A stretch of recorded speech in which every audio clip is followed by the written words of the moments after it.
Hello! I know that it's been a while. If you're clicking on this video, you already know what it's about. But before I get into it, first of all, I want to say thank you for 1,000 subscribers. That's absolutely crazy and not something I could have ever pictured. So I really appreciate it a lot.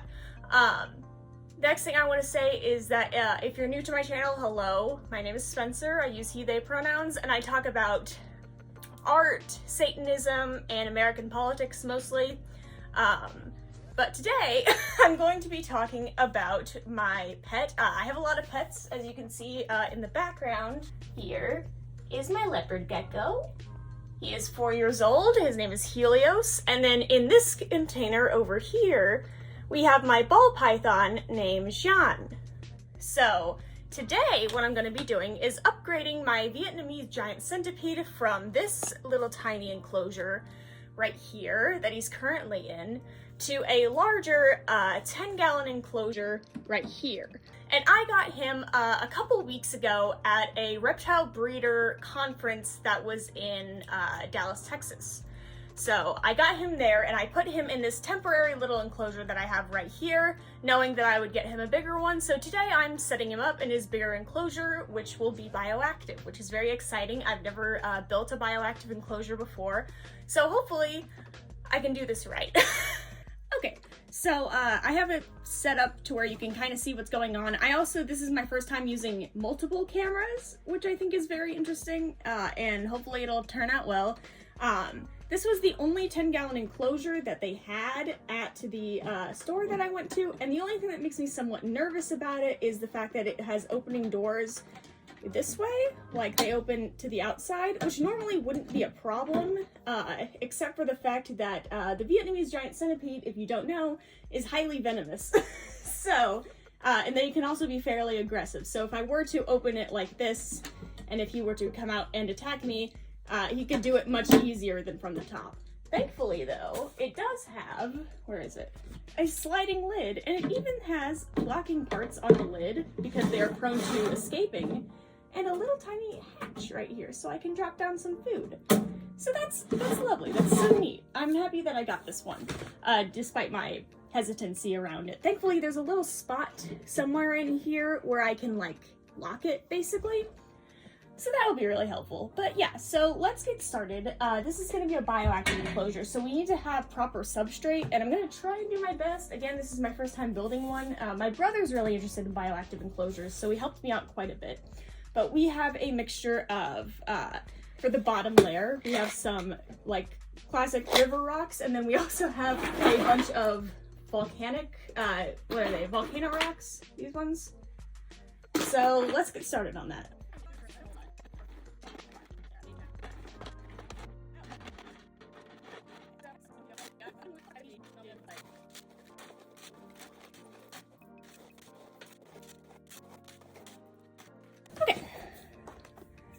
So now we have a somewhat decent layer of like our bottom drainage substrate.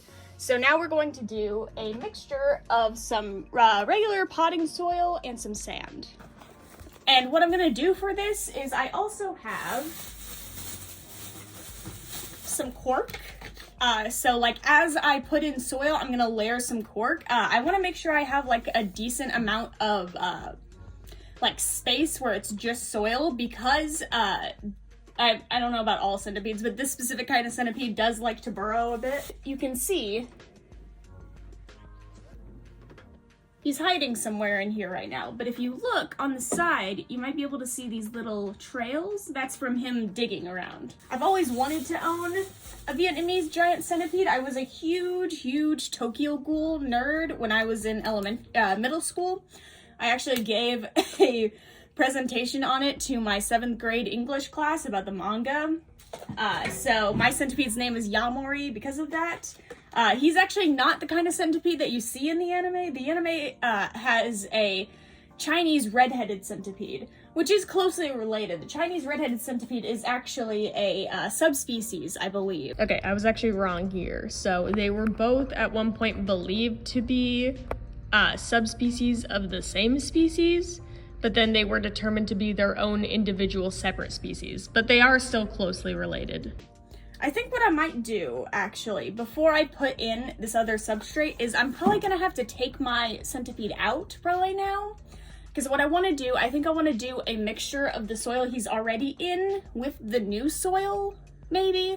Or either way, I need to take out his, the cork bark that's already in there and a couple other things that he has. So I'm gonna have to take him out sooner rather than later anyway. Thankfully, I do have this tote right here. This is what I used when I got him out of the container I bought him in into that, and he can't climb up the walls. So he should be safe and like totally chill in there while I get his new home set up for him. Okay, sorry about the mess. I'm gonna try and film this. I don't know how successful it will be.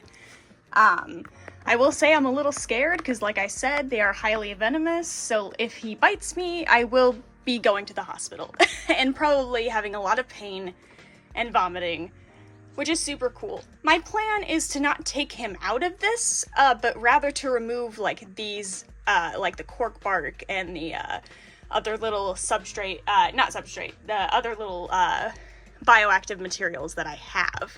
But he is probably gonna freak out because, you know, that's his home, so we're gonna be extremely careful about this. Let's see if we can, oh, there he is! Hold on.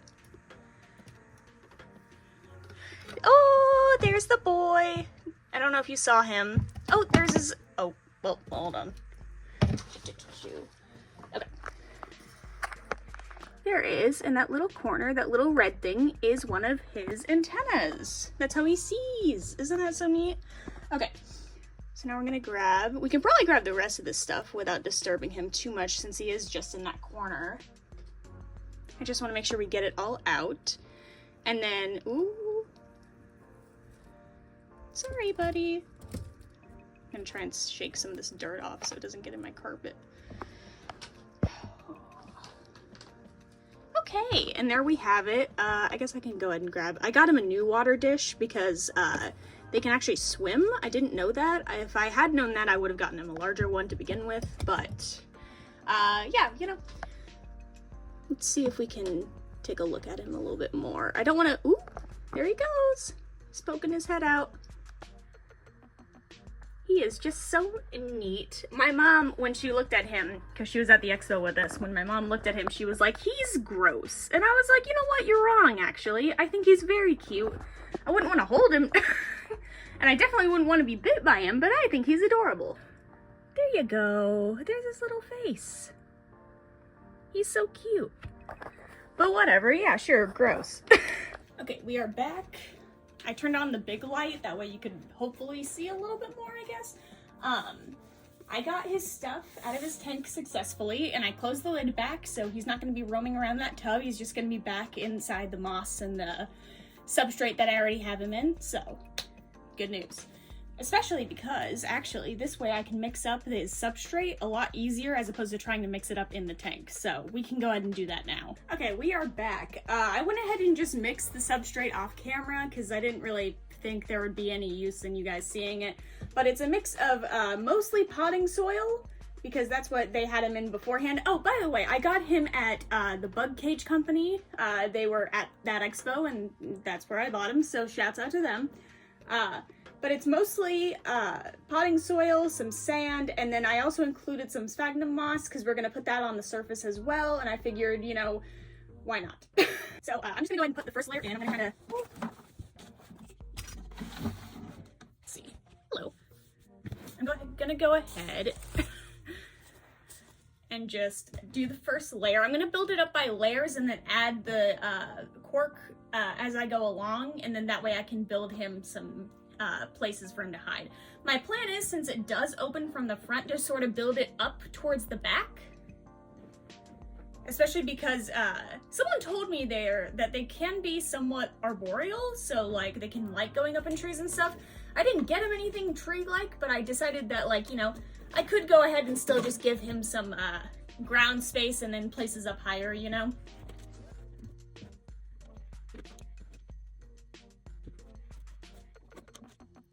I'm gonna go ahead and put his water dish in here. It's a lot bigger than I thought it was, but if they can swim, it should be fine. If they can swim. No, I'm kidding. They can. This is the piece of cork bark that was already in his terrarium, or in his previous home. And what I basically did is I used it as a structure to, if you were looking back at that footage, to sort of put soil on top of it. So I'm gonna kind of do that same thing here. I'm gonna put it over here, sort of in the corner. And then I'm gonna put soil on top of here and then sort of build up with cork bark as I go. If it works, hopefully. Fingers crossed. I'm probably gonna take this other piece and maybe put it up like this, question mark, maybe? Sort of build out an area to where he can climb up here and then also have a ton of soil that he can sort of roam through. Okay,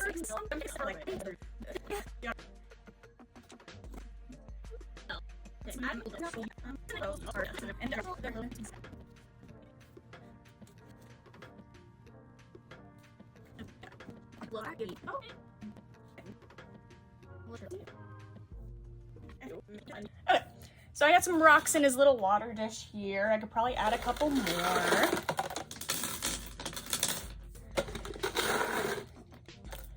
Just to, I don't know, I don't think he'll drown, but like, I want to make sure he has plenty of stuff to climb on, I guess, maybe. I'll take a couple out of that.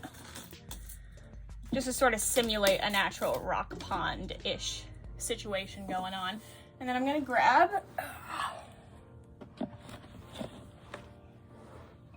some more soil, and I will just push it in there to make sure he has plenty of room to dig.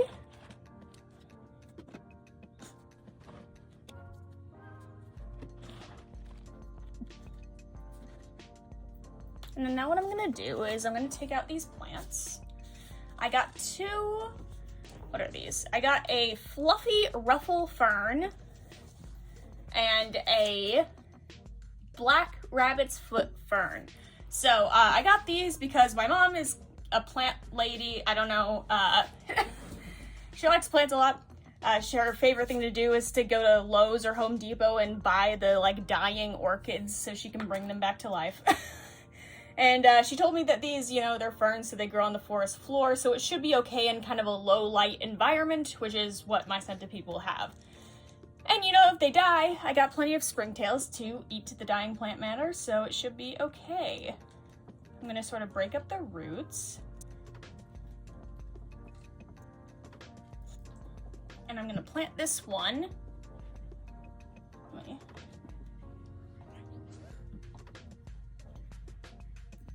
In this top space right here. And I'll plant this little tiny one right here in this corner.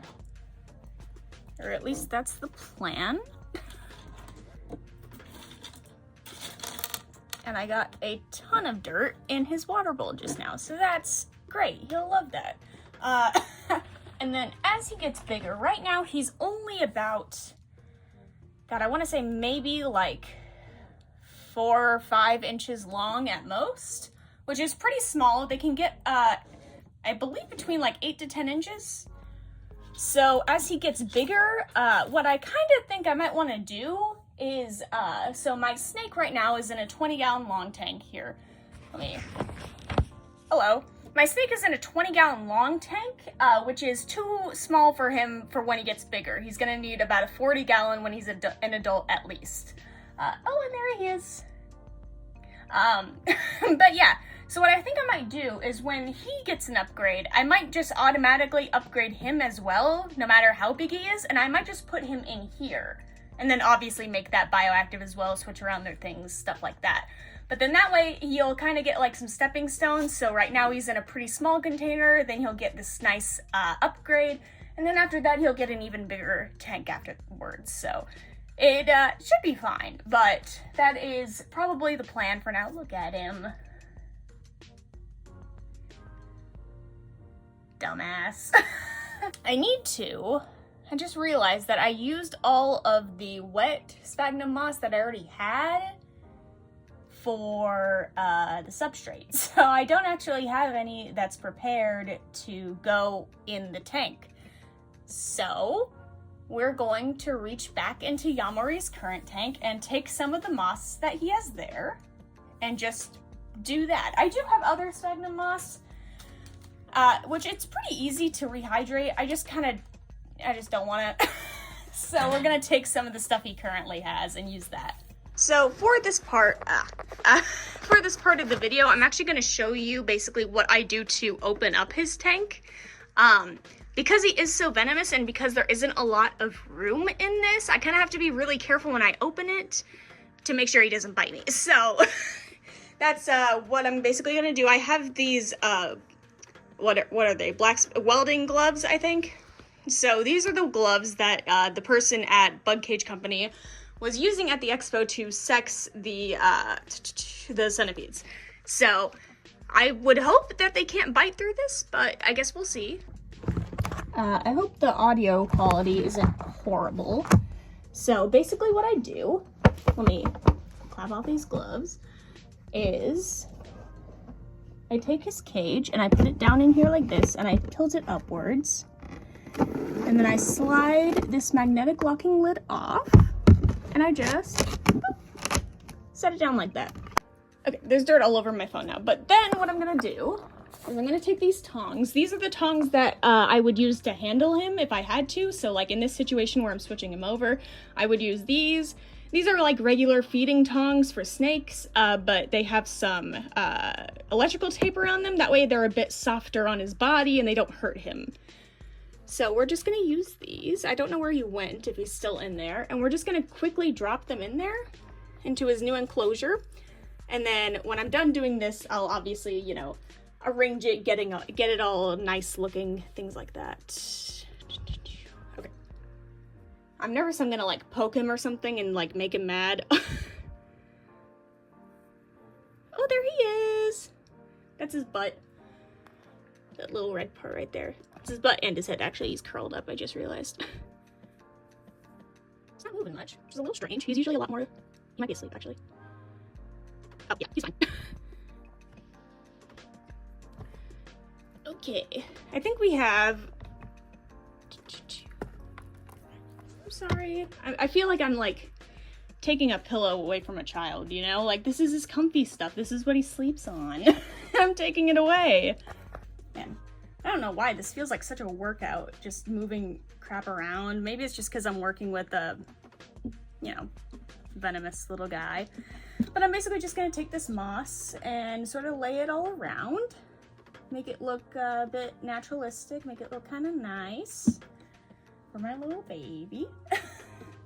My sweet little venomous guy, dangerous fella. And I think that looks pretty okay. It's not super green, which I don't know if sphagnum moss is supposed to be green. It's plenty hydrated, like it's very wet to the touch. So I don't know what's up with that, but this, I believe, apart from, you know, adding water in the guy, is our setup enclosure, which is very cute. So now comes the hard part, which is going to, hello.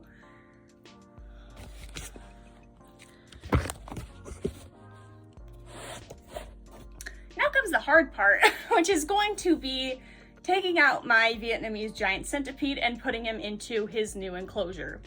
Okay. Well, I clear this now. I it was a thing beforehand, but you know. So we got my, oh my god, that's huge. The dog glove. Or should I switch? I think I'll use this with his hands. I can pull it there, and then I have to drive it on with his hand, which has blood on it. I think that's the easiest thing to do. So right now he is leveled up in his little, the little war zone that was his former place where he lived.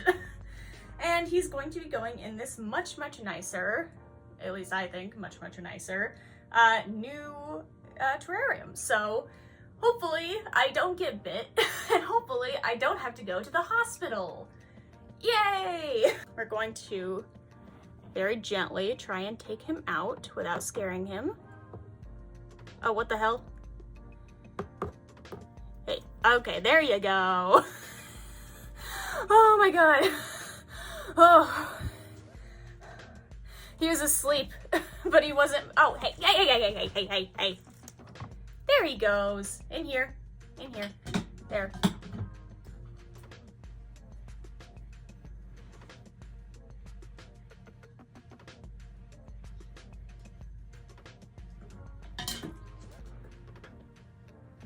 He's mad. Don't you dare, don't you dare, don't you dare, don't you dare, don't you dare, don't you dare. No, sir. So, did my centipede escape the enclosure? And did I die? Nope. I got him back into his enclosure with one other minor hiccup. Horrifying development is that he can crawl on the roof of this. Which is, feel free to take a quick look here and notice that the small hatch on his enclosure is open. That was scary to see. I kind of want to touch him, but like, I don't want him to, oh, no. Oh my God. Oh, you are a heart attack. Oh my God, you sweet, sweet, terrifying child.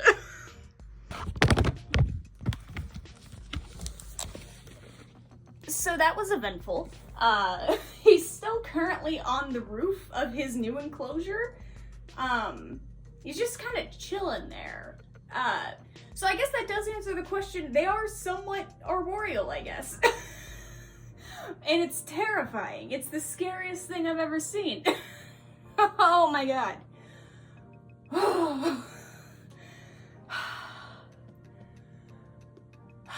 You know, my mom loves fish, and when she took me to the store to get this, I bought it with my own money like an adult, but she drove me to the store, and she got a fish tank, and she was talking, you know, I'm gonna put this in my room, that way I can watch them while I fall asleep, because they lower your heart rate. Did you know that?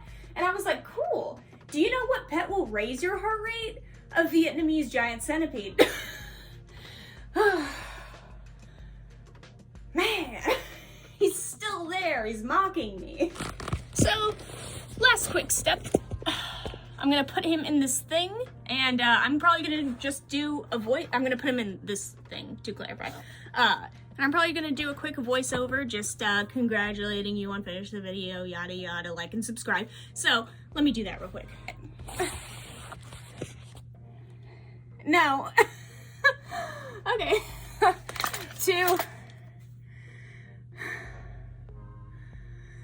Two updates.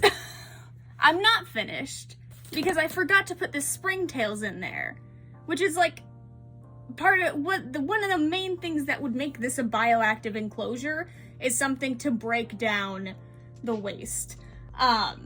Second thing is that if you look, his enclosure does not fit. So I'm gonna have to find him a new spot in my room because his new tank is too tall to go where it normally would. So I'm probably just gonna do that off camera. Thank you so much for watching this video. I was kind of nervous to make a video about pets. I feel like making content around pets is like one of the big things that's might get you ridiculed on the internet because everyone has an opinion on how to take care of a thing, which I understand that. But I was especially scared about this, like posting something about my own pets, because I love my pets a lot, very much so, even the terrifying ones. So if I did get anything wrong, for one thing, please tell me, like as soon as possible so that I can know about it and correct it. But also, beyond that, thank you for watching. Please be nice to me. If you liked the video, please, like, comment, share, subscribe, all that stuff. Congratulations on making it to the end. Yeah, I'll just do the rest of this off camera. I got the main thing out of the way. It's fine. So yeah. Be gay, do crime, hail Satan. I almost forgot my own outro. Have a good rest of your day.